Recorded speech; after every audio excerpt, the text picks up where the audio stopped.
Να ξεκινήσω να σας ρωτήσω τι είναι η ογκολογική χειρουργική. Και βέβαια αυτό είναι ένα πολύ σημαντικό θέμα που θίγεται, διότι ενώ στην Αμερική η ογκολογική χειρουργική είναι μια αυτονομημένη ειδικότητα, όπου τόσο ο ασθενής με τον όγκο όσο και ο γιατρός που το διέγνωσε αρχικά ξέρει ότι θα στείλει τον ασθενή σε ειδικό ογκολογικό χειρουργό, στη χώρα μας αυτό δεν έχει γίνει αντιληπτό.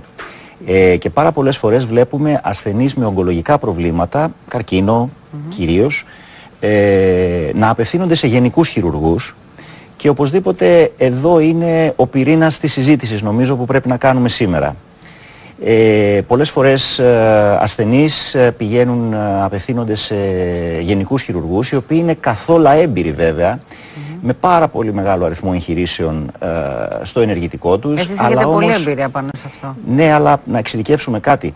Είναι άλλο να έχω κάνει 5.000 κύλες ή 5.000 σκολικοειδεκτομές ή 5.000 χολογιστεκτομές. Αυτό δεν με καθιστά έμπειρο απαραίτητα στο να ασχοληθώ με ένα καρκίνο του παγκρέατος, με ένα καρκίνο του ισοφάγου, του στομάχου ή του ορθού. Άρα λοιπόν η έννοια της ογκολογικής χειρουργικής είναι η εξής. Είναι η χειρουργική η οποία εξασκείται από ανθρώπους που είναι αφιερωμένοι σε αυτό ειδικά τον τομέα και βέβαια έχουν πάρα πολύ μεγάλη εμπειρία με πολύ μεγάλο αριθμό εγχειρήσεων σε αυτούς τους ειδικούς τομείς. Όπως έχετε εσείς. Οπότε λίγο να μας πείτε πώς διαφέρει η γενική χειρουργική σε σχέση με την ογκολογική χειρουργική. Πολύ σωστά. Η ογκολογική χειρουργική έχει ορισμένα πολύ σημαντικά χαρακτηριστικά που τη διαφοροποιούν από τη γενική χειρουργική. Ξαναλέμε, η γενική χειρουργική είναι ο τομέας εκείνος ο οποίος ασχολείται με τις κύλες, με τη χολολιθίαση, με τις αιμορροίδες, με τα κοινά θέματα της χειρουργικής. Η ογκολογική χειρουργική διέπεται από μερικές αρχές, οι οποίες είναι πάρα πολύ βασικές. Η μία είναι η ριζικότητα της εκτομής. Είναι άλλο έχω έναν όγκο και πάω και βγάζω τον όγκο, και άλλο τον βγάζω με ριζικότητα, δηλαδή με υγιή όρια προς πάσα κατεύθυνση. Αυτό που ονομάζουμε τρισδιάστατη αφαίρεση με υγιή όρια, ευραία όρια σε τρεις διαστάσεις. Μήκος, πλάτος, ύψος θα το λέγαμε έτσι. Μάλιστα. Αριθμό λεμφαδένων. Ξέρουμε σήμερα και είναι διαπιστωμένο σε όλες τις μελέτες που υπάρχουν ότι αφαίρεση λεμφαδένων κάτω από 15 είναι μία μη επαρκής εγχείρηση. Τι σημαίνει μη επαρκής εγχείρηση? Σημαίνει ότι ο όγκος αυτός θα ξαναρθεί σε σύντομο χρονικό διάστημα. Άρα δεν είναι σωστό. Δεν είναι σωστό. Άρα λοιπόν ένας γενικός χειρουργός ο οποίος δεν πληρεί και συνήθως δεν πληρεί αυτές τις προϋποθέσεις, που βγάζει έναν όγκο με 1/100 υγιές όριο και με 3-4 λεμφαδένες γύρω-γύρω, προφανώς ετοιμάζει εντός εισαγωγικών τον ασθενή του να του επανεμφανιστεί ο όγκος. Το δεύτερο... Οπότε εσείς πάτε κατευθείαν και βγάζετε όλους τους λεμφαδένες, το οποίο χρειάζεται μια επιδεξιότητα. Όλους τους λεμφαδένες που αντιστοιχούν στο συγκεκριμένο όργανο, στη συγκεκριμένη θέση, και μπορούμε να εξειδικεύσουμε περισσότερο αργότερα. Άλλοι χειρουργοί γιατί δεν επιλέγουν να κάνουν κάτι τέτοιο? Δεν είναι θέμα επιλογής, είναι θέμα, δεν είναι θέμα επιλέγω ή δεν επιλέγω, είναι θέμα πείρας, γνώσης και πείρας, ειδικής όμως πείρας. Γιατί ξέρετε ότι όταν κανείς πάει να καθαρίσει λεμφαδένες κρίσιμα, γύρω από κρίσιμες φλέβες ή αρτηρίες, ενέχει και ένα κίνδυνο αυτό.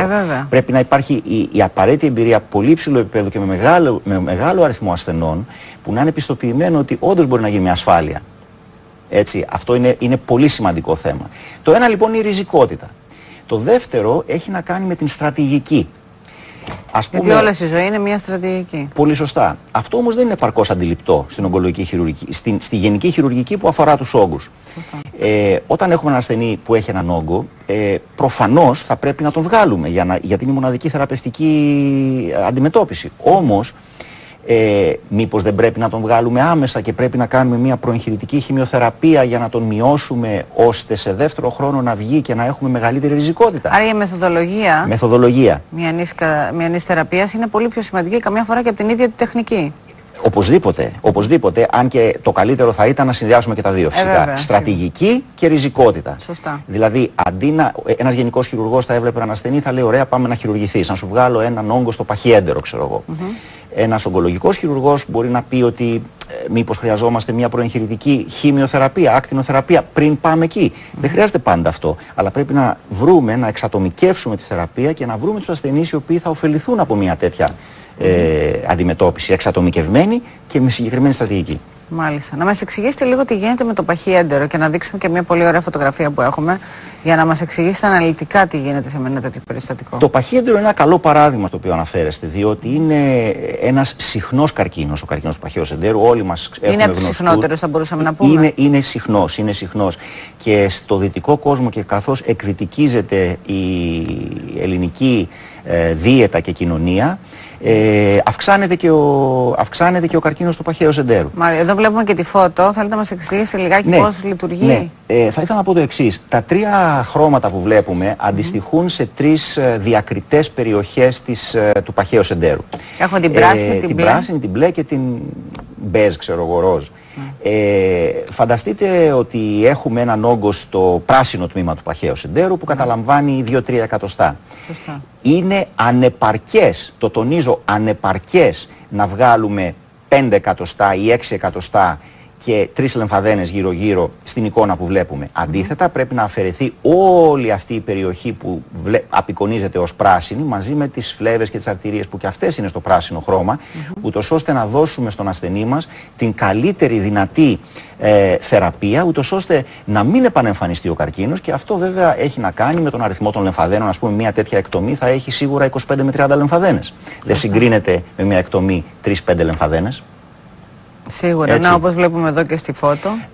Στη δεύτερη φωτογραφία έχουμε, ας πούμε, το σιγμοειδές. Το σιγμοειδές στη φωτογραφία αυτή απεικονίζεται ως πράσινο και βλέπετε πόσο κεντρικά, κοντά στην αορτή, στην κεντρική αρτηρία του σώματος, πρέπει να πάει ο λεμφαδενικός καθαρισμός.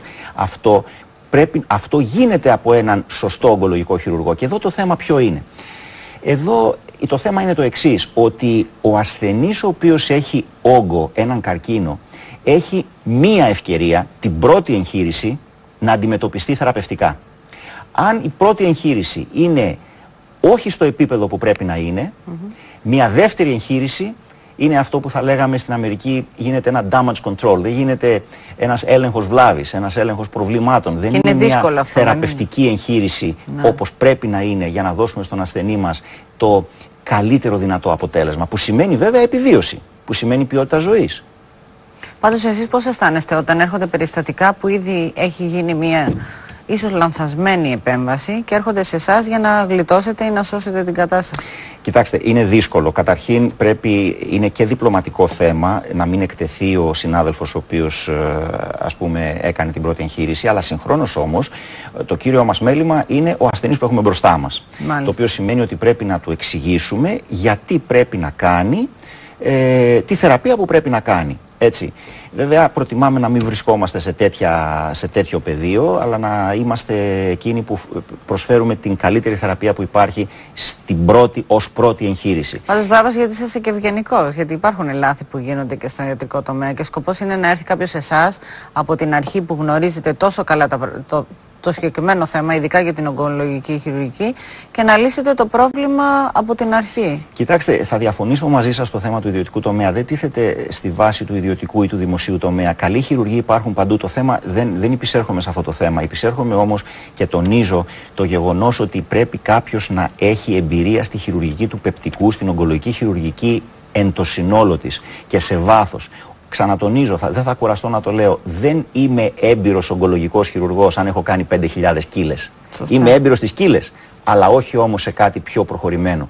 Και εδώ πρέπει ο κόσμος να παρατηρεί και να ελέγχει και να αναρωτιέται πού θα πάω, τι θα κάνω. Αναφερόμαστε στο παχύ έντερο, να πω ένα άλλο παράδειγμα. Ναι, ο καρκίνος του ορθού.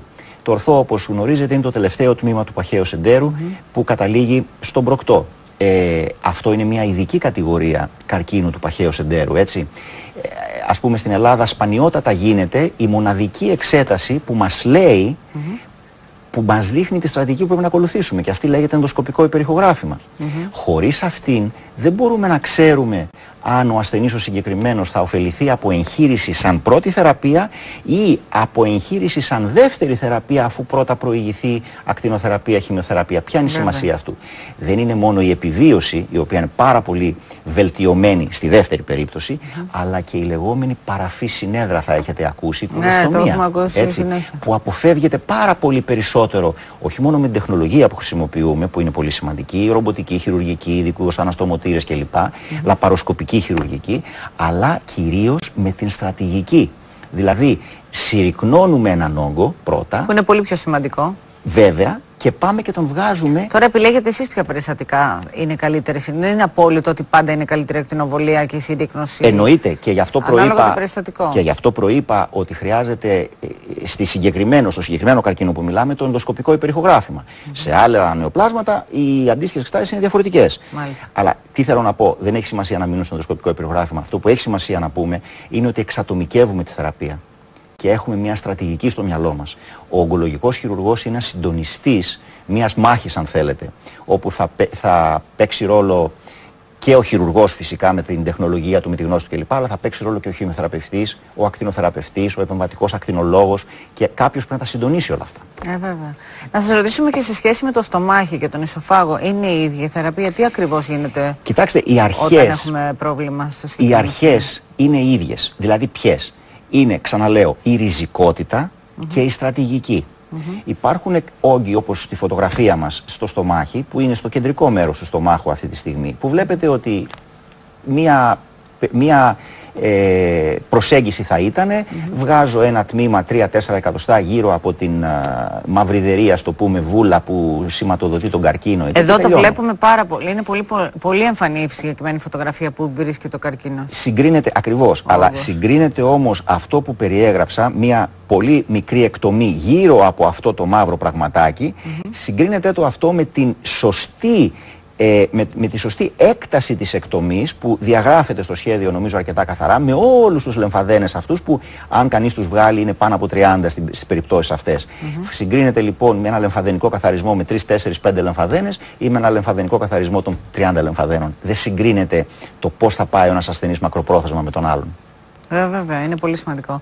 Λοιπόν, αυτό είναι και σε σχέση με το στομάχι και στον ισοφάγο. Για τον ισοφάγο θα ήθελα, μια και μου δίνετε την ευκαιρία, να πω το εξής. Στον ισοφάγο παίζει πάρα πολύ μεγάλο ρόλο η προεγχειρητική σταδιοποίηση, γιατί εκεί πραγματικά πολλές φορές χρειάζεται προεγχειρητική χημειοθεραπεία για συρρύκνωση. Όχι μόνο για τους λόγους που είπαμε, αλλά και για έναν πρόσθετο. Μπορεί ο καθένας να καταλάβει ότι ο ισοφάγος είναι ένα όργανο που αρχίζει στον τράχυλο, περνάει όλο το θώρακα και κατεβαίνει στην κοιλιά.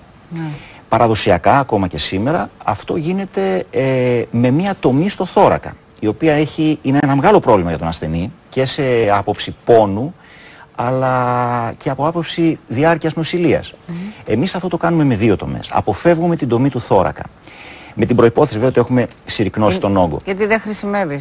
Μπορείτε να κάνετε το χειρουργείο και μπορούμε να κάνουμε το χειρουργείο. Είναι πολύ δύσκολο τεχνικά χειρουργείο. Πρέπει να υπάρχει πολύ συγκεκριμένη εμπειρία σε αυτό το πράγμα, με πολλά χειρουργεία στο παρελθόν, ώστε να υπάρχει αυτή η εμπειρία, έτσι.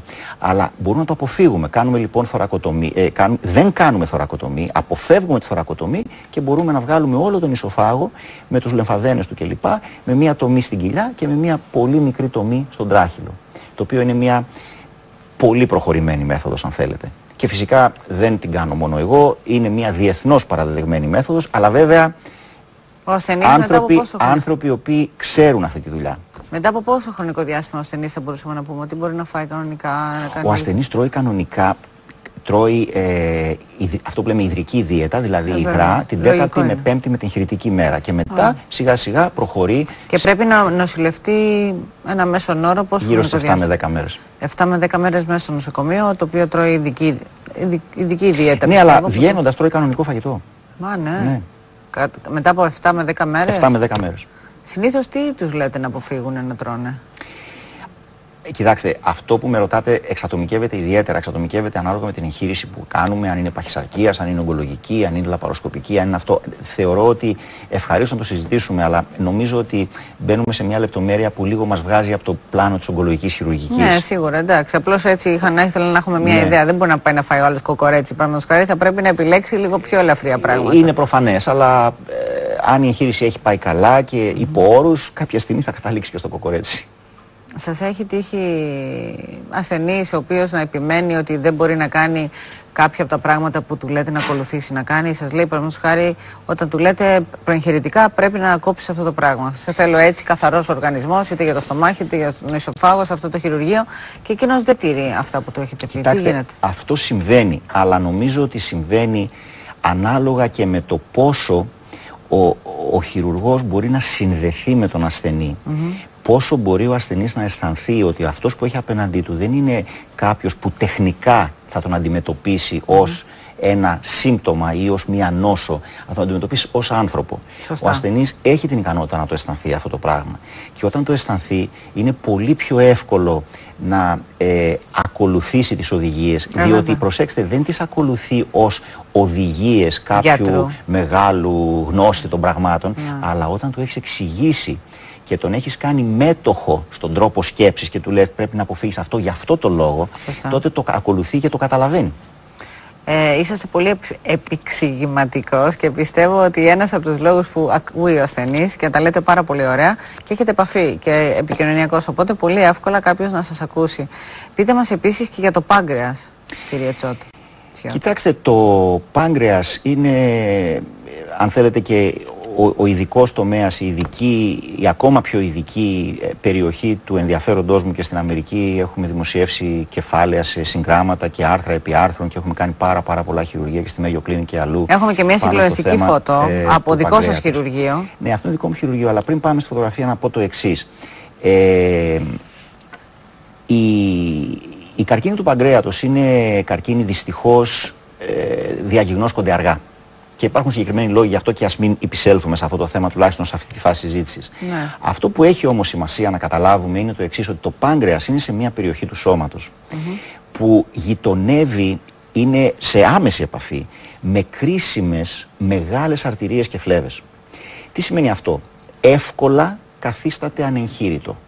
Γιατί λίγο να μεγαλώσει ένας όγκος, διηθεί όπως λέμε φλέβες, αρτηρίες κλπ. Και αυτό τον καθιστά ανεγχείρητο. Μα γι' αυτό και ακούμε πολλά χειρουργία ότι σε μια τέτοια περίπτωση είναι ανεγχείρητο. Πολύ σωστά. Είναι όντως ανεγχείρητη. Θα σας πω ορισμένα πράγματα γι' αυτό σε λίγο, αλλά πριν ας πούμε κάτι άλλο. Πόσο σημαντικές είναι οι αρχές που είπαμε προηγουμένως, που διέπουν όλη την ογκολογική χειρουργική και στο πάγκρεας. Η ριζικότητα και η στρατηγική. Αν πάμε στη φωτογραφία την οποία είχαμε προηγουμένως, θα βλέπετε, βέβαια, ελπίζω να μην τρομάξει κάποιος από τους θεατές, αλλά αυτό το οποίο βλέπουμε εδώ είναι ότι οι αρτηρίες και οι φλέβες που φαίνονται και υπάρχουν ονόματα πάνω σε αυτές, φανταστείτε ότι ήταν καλυμμένες από τον όγκο του παγκρέατος. Μετά από την εγχείρηση και τη ριζικότητα τη μεγάλη της εγχείρησης, βλέπετε ότι όλα έχουν αποκαλυφθεί. Δηλαδή δεν υπάρχει ιστός, λιπόδης, λεμφαδένες, οτιδήποτε που να έχουν μείνει πίσω. Εξηγήστε μας λίγο αυτό που βλέπουμε, γιατί για σας το χειρουργείο είναι πολύ εύκολο. Κοιτάξτε, να εντοπίσετε όλα αυτά τα όργανα. Για μας εδώ τους κοινούς θνητούς. Αυτό που με ρωτάτε είναι χρόνια δουλειάς, έτσι. Είναι χρόνια δουλειάς. Αυτό το οποίο βλέπετε στη φωτογραφία, που είναι πραγματική φωτογραφία από έναν ασθενή βέβαια, και βλέπετε την πηλαία φλέβα, βλέπετε την κατοκύλη φλέβα, την νεφρική φλέβα, τη μεσεντέρια φλέβα, τη σπληνική φλέβα κλπ. Αυτά είναι στο βάθος της κοιλιάς, φανταστείτε. Μάλιστα. Και περιβάλλονται από το πάγκρεας αυτά. Για να βγει λοιπόν, για να έχουμε την εικόνα που βλέπουμε, πρέπει να έχει γίνει μια πολύ προσεκτική αλλά και επιθετική αφαίρεση του παγκρέατος, ούτως ώστε να μην έχει μείνει τίποτα πίσω. Βλέπετε λοιπόν ότι σε ένα τέτοιο χειρουργικό αποτέλεσμα, αυτό είναι που βλέπετε μετά την αφαίρεση προφανώς, έτσι. Έχει αφαιρεθεί ο καρκίνος του παγκρέατος εδώ. Βλέπετε πόσο γυμνά, ας το πούμε έτσι, σκελετοποιημένα είναι η λέξη ιατρική, τα αγγεία που υπάρχουν. Και τι σημαίνει αυτό? Ότι οι λεμφαδένες που έχουμε βγάλει είναι πάνω από 25-30 εκεί πέρα. Δεν συγκρίνεται το προσδόκιμο επιβίωσης, όπως λέμε, αυτού του ασθενή με κάποιους άλλους ασθενείς που οι αφαιρέσεις δεν είναι αυτού του βεληνικούς. Πριν συνεχίσουμε όμως, θέλω να σας διακόψω για ένα διαφημιστικό break και πάλι συνεχίζουμε με τον γιατρό μας, τον κύριο Γρηγόρη Τσιώτο. Συνεχίζουμε την εκπομπή Face to Face. Έχουμε την τιμή σήμερα να έχουμε τον αγαπημένο μας γιατρό, τον κύριο Γρηγόρη Τσιώτο. Από την Αμερική θα πω, γιατί έχετε εκπαιδευτεί στην Αμερική. Όλες σας οι γνώσεις τις μοιράζεστε εδώ μαζί μας στο Face to Face και σας ευχαριστούμε. Μιλάμε για την ογκολογική χειρουργική και έχουμε φτάσει στο σημείο του παγκρέατος που λέμε. Οπότε έχουμε ακούσει επίσης ότι είναι και ανεγχείρητη. Σωστά. Λέγαμε προηγουμένως για το θέμα των δύο βασικών αρχών που διέπουν την ογκολογική χειρουργική. Και είχαμε πει ότι η μία είναι η ριζικότητα και είχαμε δείξει κάποιες φωτογραφίες, είχαμε αναλύσει αυτά τα πράγματα. Και ερχόμαστε τώρα στο θέμα της στρατηγικής. Που όπως είναι η ίδια στρατηγική με άλλα όργανα? Η στρατηγική είναι η ίδια, και αλλά βέβαια εφαρμόζεται με διαφορετικό τρόπο σε κάθε όργανο ξεχωριστά. Βέβαια. Αν θεωρήσουμε ότι κάποια από αυτά τα αγκία που βλέπαμε στις εικόνες προηγουμένως, στις φλέβες ή τις αρτηρίες, είναι, όπως λέμε, διηθημένα από τον καρκίνο του παγκρέατος, δηλαδή τμήμα του αγκίου αυτού, της φλέβας, της πηλαίας συνήθως, είναι εντός του καρκίνου του παγκρέατος, θεωρείται ανεγχείρητο τις περισσότερες φορές. Φυσικά εδώ, και εδώ είναι θέμα στρατηγικής, μπορούμε να δώσουμε να μην το πούμε ανεγχείρητο, απριόρι ανεγχείρητο, επειδή συνήθως έτσι το λένε αυτό το πράγμα. Και βασικά δεν υπάρχει ελπίδα. Όταν κάποιος, και υπάρχουν συχνά αυτά τα περιστατικά, ακούει αυτή τη λέξη, μπορώ να πω ότι είναι ό,τι χειρότερο. Κοιτάξτε, να ξέρει κάποιος ότι δεν υπάρχει ελπίδα, ενώ εσείς μπορείτε να βρείτε και λύση και ελπίδα στο συγκεκριμένο πρόβλημα. Έχετε δίκιο σε αυτό που λέτε. Από την άλλη πλευρά, να είμαστε ρεαλιστές. Δηλαδή, αυτό που λέμε είναι ότι δεν θεραπεύουμε τον καρκίνο του παγκρέατος σε όποια μορφή, προς Θεού. Απλώς είναι πάρα πολύ σημαντικό για τους ασθενείς και για την... But you can prolong somebody's life, που λέμε. Μπορείτε να δώσετε παράταση χρόνου. Οπωσδήποτε. Αυτό είναι πολύ σημαντικό. Γιατί μπορούμε να καταστήσουμε με τα σημερινά μέσα και τις σημερινές στρατηγικές που έχουμε, μπορούμε να καταστήσουμε μερικούς όγκους που είναι ανεγχείρητοι σήμερα ή θεωρούνται ανεγχείρητοι, να τους καταστήσουμε εγχειρήσιμους. Γιατί ξαναλέμε ότι το ζήτημα είναι να βγει κάτι, να αφαιρεθεί. Αν πούμε ότι είναι ανεγχείρητο, τελείωσε, τότε βέβαια δεν προσφέρουμε καμία ελπίδα. Βέβαια, δείξουμε και μια φωτογραφία που θα μας εξηγήσετε. Να το δείξουμε λίγο μετά αυτό, γιατί αναφέρεται σε αυτό που πρέπει να κάνω μια εισαγωγή. Μιλούσαμε και πάλι για τη στρατηγική και μιλούσαμε για το γεγονός ότι μπορούμε έναν ανεγχείρητο καρκίνο να τον καταστήσουμε εγχειρήσιμο υπό ορισμένους όρους. Όπως ας πούμε την ακτινοθεραπεία, την χημειοθεραπεία πριν πάμε στο χειρουργείο. Φλέβες λοιπόν γύρω από το πάγκρεας διηθούνται, είναι μέσα στον καρκίνο, οπότε λοιπόν προσπαθούμε να τις απεμπλέξουμε με τη χημειοθεραπεία, να μικρύνει ο όγκος ώστε να μπορεί να βγει χωρίς να πειράξουμε τη φλέβα. Σωστά. Υπάρχουν όμως και περιπτώσεις στις οποίες η φλέβα διηθείται και δεν μπορεί να απελευθερωθεί, θα λέγαμε. Στις περιπτώσεις αυτές πάλι δεν είναι οπωσδήποτε ανεγχείρητο. Γιατί έχουμε πάρα πολλά περιστατικά στα οποία έχουμε κόψει, έχουμε αφαιρέσει ένα τμήμα της πηλαίας φλέβας και εδώ είναι η φωτογραφία την οποία έχουμε. Ωραία, να τη δείξουμε τη φωτογραφία μας, εξηγήστε και λίγο. Όπου στο σχηματικό μέρος της εικόνας που βλέπουμε, μαύρο απεικονίζεται ο καρκίνος του παγκρέατος και κίτρινο είναι το πάγκρεας το ίδιο. Μπλε είναι η πηλαία φλέβα και η μεσεντέριος φλέβα. Βλέπετε λοιπόν ότι τμήμα της φλέβας αυτής είναι κολλημένο πάνω στο μαύρο που είναι ο καρκίνος του παγκρέατος. Αυτό παραδοσιακά θεωρείται ανεγχείρητο. Σε αρκετά περιστατικά τι κάνουμε? Αφαιρούμε μαζί με τον όγκο και ένα τμήμα της πηλαίας φλέβας και το αντικαθιστούμε με ένα μόσχευμα. Και αυτό φαίνεται σε πραγματική φωτογραφία δικού μας περιστατικού. Συνήθως από τι υλικό είναι το μόσχευμα? Ένα είδος πλαστικού, ας πούμε, που χρησιμοποιείται και στην αγκιοχειρουργική πάρα πολύ. Και βλέπετε λοιπόν ότι μπορεί να αντικατασταθεί η πηλαία φλέβα. Πολύ σημαντικό αυτό. Βέβαια. Σημαντικές λεπτομέρειες. Γιατί αυξάνουμε το ποσοστό της εγχειρησιμότητας. Πράγματα που είναι ανεγχείρητα, μερικά από αυτά, όχι όλα προφανώς, μπορούν να γίνουν εγχειρήσιμα. Και γίνεται.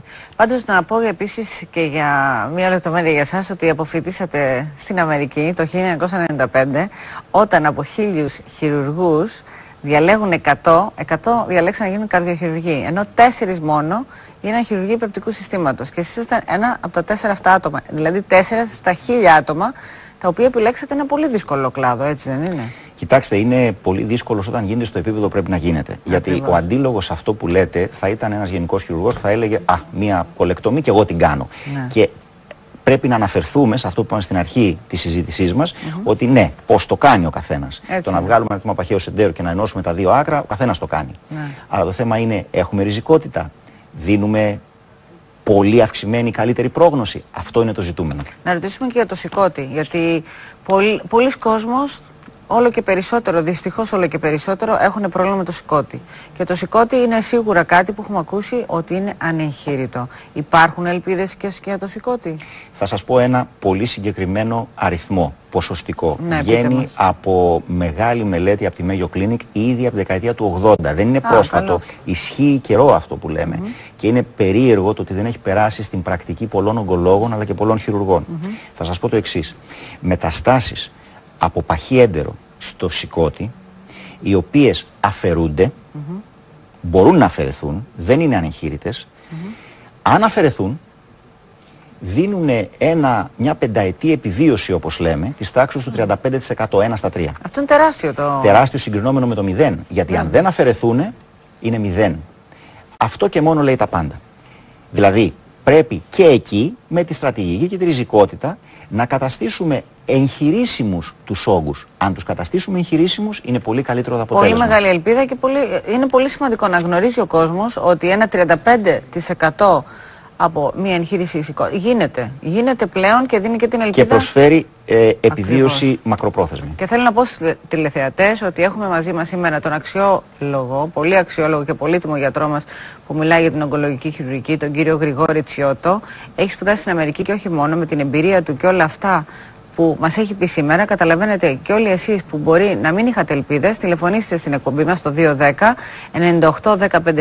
να σας δώσουμε όλα αυτά τα στοιχεία που χρειάζεστε, γιατί όντως μπορεί να σώσουμε ζωές. Εσείς φυσικά σώζετε ζωές καθημερινά. Εμείς απλώς κάνουμε τη δουλειά αυτή, να το πούμε στον κόσμο, να γνωρίζει όλες αυτές τις εμπειρίες που έχετε. Θέλετε να μοιραστείτε μαζί μας κάποιο περιστατικό έτσι που ήταν ανεχείρητο και το κάνατε... Ναι, θα σας πω πολύ πρόσφατα ένα πολύ πρόσφατο περιστατικό. Έναν κύριο ο οποίος είχε καρκίνο στο στομάχι, ένας πολύ δραστήριος άνθρωπος, ο οποίος δυστυχώς διαγνώστηκε αργά και βέβαια είχε πολύ εκτεταμένη νόσο, η οποία περιλάμβανε και την αορτή του ακόμα, και ήρθε σε μένα έχοντας δει πολλούς άλλους χειρουργούς οι οποίοι του λέγανε πάμε στο χειρουργείο. Είναι προφανές ότι αν πήγαινε στο χειρουργείο αυτός ο ασθενής, ναι μεν το στομάχι θα έβγαινε, αλλά δεν είναι αυτό το θέμα. Όλοι οι λεμφαδένες θα μέναν μέσα γιατί ήταν κολλημένοι στην αορτή. Εμείς λοιπόν τι κάναμε? Αυτό που τον πείσαμε να κάνει, που τον έπεισα να κάνει, είναι, και ευτυχώς ο άνθρωπος αυτός επίστη, είναι να κάνουμε μια προεγχειρητική χημειοθεραπεία, να μειωθεί ο όγκος, όντως μειώθηκε, χειρουργήθηκε ο άνθρωπος μετά από 2 μήνες, έκανε ολική γαστρεκτομία, αλλά κυρίως έβγαλε όλους τους λεμφαδένες και έτσι μπορέσαμε να του δώσουμε τη δυνατότητα να φύγει από το χειρουργείο με μηδενική νόσο στην κοιλιά του, όπως λέμε. Όχι να έχουμε βγάλει κάτι και να έχουμε αφήσει άλλα πράγματα πίσω. Αυτό είναι μείζον θέμα. Θέλετε να μας πείτε λίγο για την υπατεκτομή, για να δείξουμε και κάποια φώτο? Κοιτάξτε, η υπατεκτομή είναι μια εγχείρηση, είναι ολόκληρο κεφάλαιο αυτό βέβαια που με ρωτάτε τώρα, έτσι. Το οποίο μας το πείτε πολύ αναλυτικά, γιατί πρέπει να κλείσουμε εδώ. Ναι, η σημερινή τεχνολογία, η ιατρική τεχνολογία που έχουμε μπορεί να μας κάνει μπορεί να μας βοηθήσει να κάνουμε υπατεκτομή με πολύ μικρή απώλεια αίματος. Εδώ τι βλέπουμε? Γιατί εδώ βλέπουμε ένα χειρουργικό πεδίο μετά από αφαίρεση πάρα πολλών μεταστατικών λεμφαδένων, όπου και πάλι, όπως στην προηγούμενη φωτογραφία με το πάγκρεας που συζητούσαμε, έχουν απογυμνωθεί όλα τα αγκία. Φαίνεται ο νεφρός, φαίνεται ο ουρητήρας, η κάτω κύλη, η αορτή, όλα τα αγκία. Τέτοιου είδους εγχείρηση πρέπει να είναι μια ριζική ογκολογική εγχείρηση, όπου έχουν αφαιρεθεί τα πάντα και έχουν μείνει μόνο τα απαραίτητα αγκία και όργανα. Αυτό καλό. Για μας φαίνεται λίγο πιο ομό, έτσι, όταν βλέπουμε ένα χειρουργείο δικό σας. Εσείς λίγο πολύ τα έχετε συνηθίσει. Το αποτέλεσμα όμως είναι αυτό που μετράει, και το αποτέλεσμα είναι ότι είναι ένα πολύ θετικό αποτέλεσμα, ότι δίνεται ζωή σε ανθρώπους που έχουν χάσει την ελπίδα και μπορούν να έρθουν φυσικά σε εσάς, με όλες τις γνώσεις σας, να τις στρατηγική και ριζικότητα. Ακριβώς. Θέλουμε να σας ευχαριστήσουμε σε αυτό το σημείο, γιατρέ μας.